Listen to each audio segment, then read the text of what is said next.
лопнула подуха. Бачиш, потік амортизатор.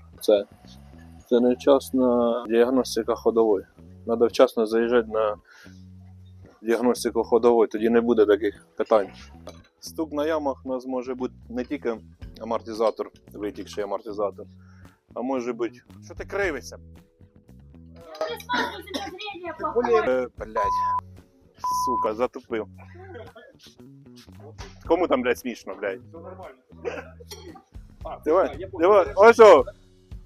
Фіксики, блядь. Стук на ямах може бути не тільки з амортизаторів. Може бути опора розбита, може бути косточки стучать, косточки стучать, або втулки стабілізатора. Що з цим робити? Ремонтувати, що з цим робити. Пожалуйста, приїжджайте до нас на Віта-центр. Ми вам відремонтуємо, взагалі нічого не буде стичати. Наш топ-мастер учиться знімати стойку на GL160. Що треба зробити? Ми питаємося клієнту зекономити гроші, ми йому не нові поставимо, а дамо на реставрацію і зекономимо мінімум 1050 гривень на такому ремонті. І не потеряє качество. Я розказував, я що ванга, може вангунуть ти включила чи ні? Все, сваліть. Та ти крутий, тут же якраз це так треба, щоб сустави не скрипіли. О, давай ще за цим. Оп.